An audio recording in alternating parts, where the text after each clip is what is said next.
ने पाकिस्तानचे 600 ड्रोन पाडले। भारताच्या आर्टिलरी सिस्टीम, छोट्या आणि मध्यम क्षेपणास्त्रांनी ही धडाकेबाज कामगिरी करून दाखवली। पश्चिम सीमेवरती तोफखाना, मध्यम क्षेपणास्त्रांचा अचूक मारा बघायला मिळाला। भारताच्या एअर डिफेन्स सिस्टीमने पाकिस्तानचा हल्ला हा उधळलेला आहे।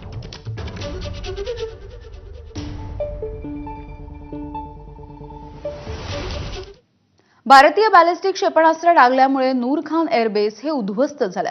जनरल सय्यद असीम यांनी या संदर्भातली माहिती 10 मे रोजी पहाटेच्या वेळेला दिली, असं शहाबाज शरीफ यांनी म्हटलंय। आपल्या हवाई दलाने आपल्या देशाचं रक्षण करण्यासाठी स्वदेशी तंत्रज्ञानाचा वापर केल्याचं सुद्धा शहाबाज शरीफ म्हणाले आहेत।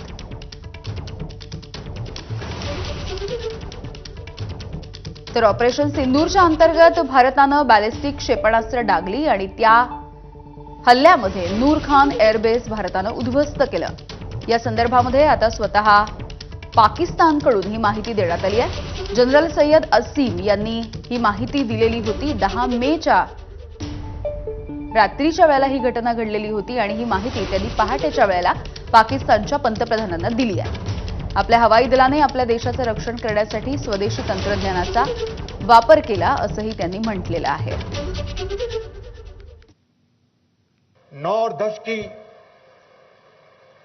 दरमियानी रात में तकरीबन 2:30 बजे सिपह सलार जनरल सैयद आसिम मुनीर ने मुझे सिक्योर फोन पे मुझे बताया कि वज़ीर आज़म साहब, हिंदुस्तान ने अपने बैलिस्टिक मिसाइल अभी लॉन्च किए हैं।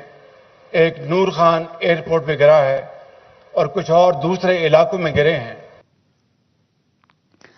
आणि याविषयी बोलत आमचे प्रतिनिधी सूरज सावंत आहेत आपल्यासोबत। सूरज, भारताच्या सगळ्याच सैन्याची एक मोठी धडाकेबाज अशी कामगिरी, कारण 600 पेक्षा जास्त ड्रोन असतील हे उद्ध्वस्त केले भारताने। त्यासोबतच बॅलिस्टिक क्षेपणास्त्र सुद्धा डागली आणि तिथलं नूर खान एअरबेस सुद्धा उद्ध्वस्त केलंय। स्वतः पाकिस्ताननं याबद्दल माहिती दिली आहे। यामिनी, नक्कीच आपण पाहिलं तर भारत आणि पाकिस्तानमधील जेव्हा ड्रोन हल्ले चालू होते त्यावेळी आपण पाहिलं तर ऑपरेशन सिंदूर नंतर भारताकडनं मोठ्या प्रमाणात पाकिस्तानच्या ड्रोनला प्रत्युत्तर देण्यात आलं होतं। पाकिस्तानकडनं तब्बल 600 ड्रोन्स हे त्या ठिकाणी डागण्यात आले होते आणि त्याला तसंच चोख प्रत्युत्तर हे देण्यात आलं होतं। त्याचबरोबर सीज फायरचा देखील उल्लंघन पाकिस्तान वारंवार करताना आपल्याला पाहायला मिळतं। तर पाहिलं तर 25 नंतर ते सलग 3-4 दिवस सीज फायरचं उल्लंघन पाकिस्तानकडनं केलं जात होतं।